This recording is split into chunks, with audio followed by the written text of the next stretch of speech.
ये है मूवी और ये है इन रियल लाइफ। गवर्नमेंट के थ्रू शुरू किया गया एक ऐसा प्रोग्राम जिसमें इंसानों के साथ जानवरों से भी बदतर सलूक किया जाता हो। इंसानों को अपना पेट भरने के लिए जमीन पर चलते फिरते कीड़ों मकोड़ों को भी खाना पड़े।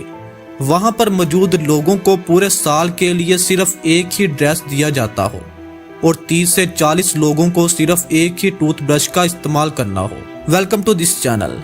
क्या तुम्हें ऑनलाइन शो या वेब सीरीज देखना पसंद है? अगर पसंद है तो तुमने स्क्विड गेम का नाम तो जरूर सुना होगा। जब भी हम कोई शो या मूवी देखते हैं तो इसके अराउंड ऐसे थॉट्स आना शुरू हो जाते हैं कि क्या ऐसा इन रियल लाइफ होता है? क्या हो जब तुम्हें पता चले कि ऐसा इन रियल लाइफ पॉसिबल ही नहीं है, लेकिन उसके बरक्स अगर तुम्हें पता चले कि ऐसा रियल लाइफ हो भी चुका है। साउथ कोरिया एक ऐसा इंसिडेंट हाइड करके बैठा है जो ऑलमोस्ट एक रियल लाइफ स्क्विड गेम से भी ज्यादा बदतर है। 1982 एक 12 साल का लड़का जब घर से निकला तो सही है, लेकिन कभी लौटा नहीं, जिसका नाम चंद बताया जाता है। उस दिन चंद अपने एक नेबर के साथ पास की सिटी घूमने निकला था। वो वहाँ काफी ज्यादा एंजॉय भी कर रहा था एंड इसका अभी तक का दिन काफी ज्यादा अच्छा जा रहा था। वो रूम से गेम खेल के निकला ही था कि इसके नेबर ने इसको 2 मिनट के लिए अकेला छोड़ा। उसी 2 मिनट के दौरान 2 पुलिस वाले चंद के पास आकर इससे कहते हैं कि तुम यहाँ अकेले क्या कर रहे हो और तुम्हारे माँ बाप कहाँ है।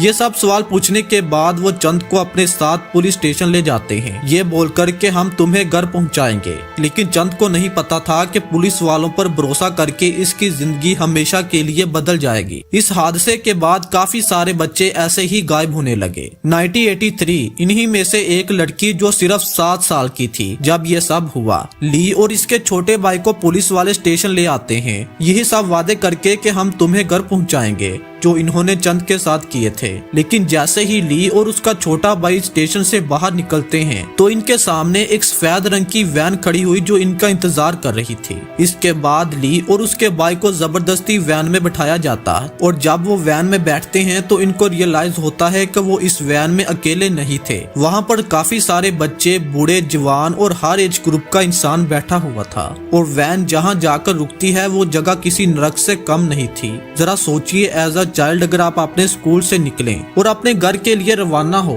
लेकिन बिल्कुल इसके बरक्स एक वैन आपको एक ऐसी जगह ले जाए जो किसी नरक से कम ना हो और वहां पर आपको ना सिर्फ 1-2 घंटे बल्कि पूरी जिंदगी गुजारनी हो, तो आपके साथ क्या होगा?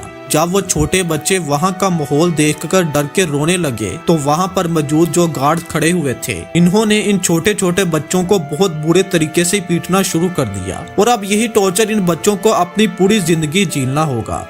इस बिल्डिंग के अंदर काफी लंबे लंबे स्टील गैसेस भी लगे हुए थे जिनको सिर्फ बाहर से ही खोला जा सकता था, जिनका लॉक सिर्फ बाहर से ही था। इस बिल्डिंग के अंदर काफी लंबे लंबे कमरे थे जिनमें 80 से 100 बेड की रो बना रखी थी। वो एक रूम में 80 से 100 बेड लगा रहे थे, मतलब एक कमरे के अंदर 80 से 100 लोगों को एक साथ ही रहना था। एंड मोस्ट शॉकिंगली जो भी लोग इस कैंप के अंदर आए थे इन सबको एक ब्लू ड्रेस दे रखी थी जिस पर व्हाइट कलर की शेप बनी हुई थी और इन पर नंबर भी मेंशन थे। इन सब को फोर्स किया गया अपने हेड को शेव करने के लिए और इन सब से इनकी आइडेंटिटी भी ले ली गई और इनको एक एक नंबर असाइन कर दिया गया। इनके नाम की जगह इनको नंबर दिए गए। ये सब होने के बाद इन सब को सोने के लिए भेज दिया जाता है, जिसके अगले दिन सुबह 5 बजे अलार्म बजता है और इन सभी को लाइन लगाकर बाहर जाना होता है। जितने भी लोग नए आए थे इंक्लूडिंग चंद और ली, वो लोग जब बाहर आते हैं तो बहुत शौक हो जाती हैं क्योंकि इन्हीं की तरह वहां पर हजारों लोग वही सेम बिलो यूनिफॉर्म में खड़े हुए थे और हर किसी को एक यूनिक नंबर असाइन था।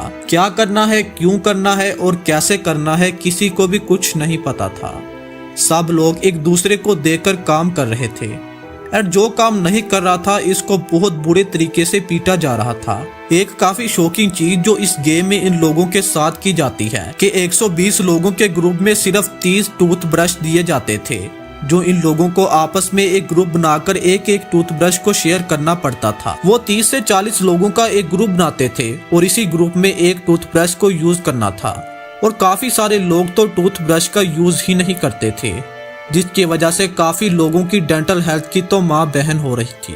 और इसी के साथ एक और शॉकिंग बात जो इनके साथ वहां पर हुई, इन लोगों को जो बिलो यूनिफॉर्म वहां पर दी गई थी, इन्हें सिर्फ एक ही ड्रेस से पूरा साल गुजारना था एंड इसके बाद भी कुछ गारंटी नहीं थी कि अगले साल इनको नया जोड़ा मिलेगा भी या नहीं, क्योंकि अगले साल तक तो इस बात की भी गारंटी नहीं थी कि ये इंसान अगले साल तक जिंदा रहेगा या नहीं। वहां पर जितने भी लोगों को लाया जाता था, इन लोगों को अलग अलग फील्ड में मजदूरी असाइन थी। किसी से खुदाई करवाई जाती थी या फिर किसी को स्वीपर बनाया जाता था और तरह तरह की मजदूरी वहां पर इन बच्चों और हर तरह के लोगों से कराई जाती थी। जिसको जो काम दिया जाता था इसका ये काम करना लाजमी था और जो काम नहीं करता था फिर इसे बहुत बुरे तरीके से पीटा जाता था और अलग अलग पनिशमेंट भी दी जाती थी। और जिस लड़के के बारे में हमने शुरू में बात की थी, जिसको पुलिस वालों ने इस कैंप में भेजा था, इसने बाद में जाकर बताया कि हर टाइम मेरी शर्ट खून से बड़ी रहती थी क्योंकि इसको बहुत बुरे तरीके से वहां पर पीटा जाता था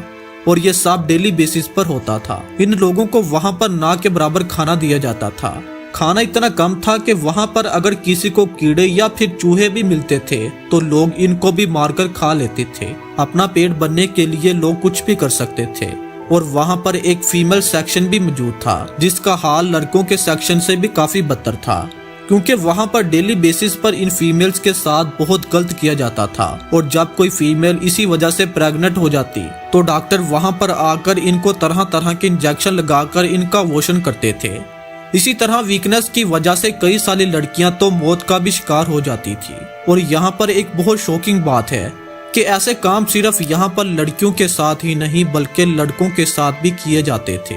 लेकिन आखिर ये जगह कौन सी है और इन लोगों को क्यों कोई बचाने की कोशिश नहीं करता और गवर्नमेंट इस चीज पर क्यों कोई एक्शन नहीं लेती? आपको बताते चलें कि इसका सिर्फ और सिर्फ एक छोटा सा जवाब है कि ये सारा का सारा चक्कर खुद एक गवर्नमेंट का प्रोग्राम था जिसका नाम ब्रदर वेलफेयर है, जहां पर कुछ ऐसे लोगों को लाया जाता था जो जिंदगी से तंग हो, जिनकी कोई फैमिली ना हो या फिर कुछ ऐसे लोग जो डिसेबल हो। प्रोग्राम के अकॉर्डिंग यहाँ पर लोगों को एक नई जिंदगी दी जाती थी, इनको नौकरियां दी जाती थी, इनको एक अच्छी एजुकेशन भी प्रोवाइड की जाती थी और हत्ता के यहाँ पर चर्च भी बनाए जाते थे। और इन सब के बारे में एक एडवर्टाइजमेंट भी लॉन्च की गई जिसमें दिखाया जाता है कि यहाँ पर लाकर लोगों को बिल्कुल एक नई जिंदगी दी जाती थी। इन लोगों को जिंदगी की तमाम तर सहूलियात वहाँ पर दी जाती थी जो अपनी जिंदगी से तंग हो। लेकिन हकीकत ये है कि जो लोग वहाँ पर इन रियल गए, इन लोगों के साथ जो वहाँ पर किया गया, वो लोग अपने सबसे बुरे सपने में भी ऐसा नहीं सोच सकते थे। और ये सारा प्रोग्राम अगर ऐसे लोगों के लिए बनाया गया था जो मजबूर हों और अपनी जिंदगी से तंग हो, तो आखिर वहां पर चंद और ली जो के सिर्फ छोटे बच्चे थे, इनको वहां पर लाने की क्या वजह थी? क्योंकि 70% वहां पर जो लोग मौजूद थे इन्हें जबरदस्ती यहाँ पर लाया गया था। जोए नाम का 14 साल का बच्चा जब इस कैंप से बाहर निकला तो वो बताता है कि वहां पर मौजूद एक गार्ड ने इसके साथ साथ लोगों के सामने डिश होल्ड किया और इन्हीं सब हरकतों की वजह से वहां पर मौजूद सब लोग भागने की कोशिश करते थे। लेकिन ना ही इस कैंप से कोई अपनी मर्जी में आ सकता था और ना ही कोई अपनी मर्जी से जा सकता था। और अगर कोई ऐसा करते हुए पकड़ा जाए तो इसकी सिर्फ एक ही सजा थी और वो थी मौत। जरा सोचिए कि वहां पर इतने बदतर हालात थे कि वहां पर लोगों ने अपनी जिंदगी को गुजारने से बेहतर भागने की कोशिश की और मौत का शिकार हो गए। लेकिन आखिर इन लोगों के साथ क्या किया जाता था जो वहां पर डिसेबल होते थे? डिसेबल लोगों के लिए वहां पर एक अलग सून था जिसका नाम जू भी जू था। हमेशा ही इन लोगों को वहां पर ड्रग दिए जाते थे और वो लोग सिर्फ इसी अपार्टमेंट में ही रहते थे। चंद जो 2 साल से वहीं पर मौजूद था और अब वो 14 साल का हो चुका था और काफी अरसा गुजरने के बाद इसे वहां पर एक ऐसा चेहरा दिखाई देता है जिसे देखने के बाद वो काफी हैरान रहता है, क्योंकि वो चेहरा किसी और का नहीं बल्कि उसके खुद बाप का था। चंद की वहां पर इसके बाप के साथ मुलाकात हुई, क्योंकि चंद के मिसिंग होने के बाद इसका बाप रोज पुलिस स्टेशन जाता था और वहां पर जाकर भीख मांगता था कि इसको इसके बेटे के साथ मिलाया जाए। पुलिस से काफी ज्यादा फ्रस्ट्रेट होने के बाद इसके बाप ने एक दिन ड्रिंक में आकर पुलिस स्टेशन में काफी ज्यादा उल्टा सीधा बोल दिया और फिर पुलिस वालों ने इसके बाप को भी ये कहकर इस कैंप में दाखिल कर दिया कि ये सिर्फ एक पागल है। चंद ने बताया कि वो 2 साल बाद भी अपने बाप को देखकर बिल्कुल भी एक्साइटमेंट नहीं था क्योंकि 2 साल बाद मुलाकात हुई, वो भी एक ऐसी जगह पर जिसे बुलाना इंतहाई मुश्किल काम था। इन दोनों का आपस में मिलने के बाद एक दूसरे से गले मिलने की बजाय चंद के बाप ने जेब में हाथ डाला और इसने जेब से एक राइस बोल का टुकड़ा निकाला, जो कि इसके बाप ने चंद के लिए 1 महीने से संभाल कर रखा हो कि वो जब चंद से मिलेगा तो इसको देगा, कहीं इसका बच्चा भूखा ना रहे। इसलिए वो खुद इतने समय तक भूखा रहा। जस्ट इमेजिन के इतने इमोशन कम हो गए इनके वहां पर रहकर कि इतना सब होने के बाद भी इस जगह को और इस जगह के ओनर को एक इज्जतदार आदमी की तरह डील किया जाता था। बेसिकली रिलीजन के नाम पर इन सब लोगों को यहाँ पर लाया जाता था और टॉर्चर किया जाता था ताकि यहाँ के लोग टॉर्चर सहने के काबिल हो जाए। और कुछ लोग तो डेली की बिना पर टॉर्चर्स की वजह से इन सब के आदी भी हो चुके थे। डेली वहाँ पर इन लोगों के साथ मारपीट भी की जाती थी और डेली की बिना पर वहाँ लड़के और लड़कियों के साथ डिस्पोर्टमेंट भी की जाती थी। डेली वहाँ पर इन लोगों को कीड़े खाने पड़ते थे सिर्फ अपना पेट भरने के लिए। दिसंबर 1986 काउ नाम का एक आदमी इन्हीं कैंप के अराउंड हंटिंग करने के लिए डिसाइड करता है। जब वो अपने कारकुनों के साथ वहां पर हंटिंग करता है तो इसको वहां पर कुछ लोग चेन के साथ बंधे हुए दिखाई दिए, जिनको कुछ गार्ड रॉड के जरिए बहुत बुरे तरीके से मार रहे थे, और वो भी रॉड के जरिए। जिसके बाद वो वहां से निकला और देखता है कि कुछ लोगों को जानवरों के पिंजरे में बंद करके रखा है। जिसके बाद वो इस पूरी जगह को छानबीन करने का डिसाइड करता है। जब वो यहाँ के हेड लीडर के पास जाता है तो इसको वहाँ पर $2 मिलियन कैश ऐसे ही टेबल पर पड़े हुए मिलते हैं। वहाँ के हेड लीडर मार्क को इंटरव्यू के लिए बोला जाता है तो वो इंटरव्यू के लिए साफ मना कर देता है। वो कहता है कि वो ऐसा नहीं कर सकता क्योंकि इसके पीछे एक बहुत बड़ा रीजन था, क्योंकि इस वक्त ये काम करने के लिए इस बंदे को जो कहता था बल्कि वो कोई और नहीं बल्कि खुद साउथ कोरिया का प्रेसिडेंट था। यानी मार्क जो भी कर रहा था वो कम्प्लीटली लीगल था, क्योंकि या तो वो ऊपर से आने वाले ऑर्डर थे या फिर 1891 के ओलंपिक्स की तैयारी जो कि साउथ कोरिया में होना था। ओलंपिक्स की वजह से साउथ कोरिया से ट्रैश को रिमूव किया जा रहा था और ट्रैश का मतलब था होमलेस लोग या फिर ऐसे लोग जो अपनी जिंदगी से तंग हो। लेकिन अगर यही रीजन था कैंप में लोगों को शिफ्ट करने का तो रैंडम लोगों को पुलिस उठाकर यहाँ पर क्यों लाती थी?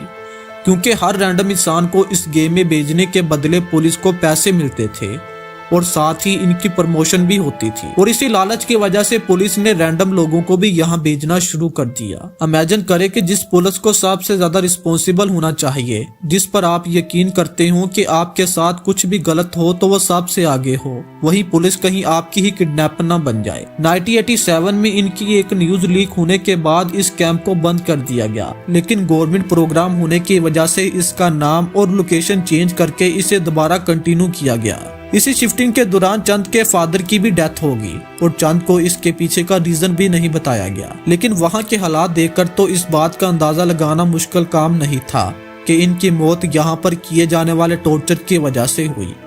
12 साल गुजरने के बाद फाइनली ये तमाम कैंप बंद हो जाते हैं, लेकिन फिर भी बताया जाता है कि इन कैंप का नाम और लोकेशन चेंज करके इन कैंप को दोबारा कंटिन्यू किया जाता है, और ऐसा भी हो सकता है कि अभी भी ये कैंप वहाँ पर मौजूद हो, किसी भी नाम से या फिर किसी भी लोकेशन से।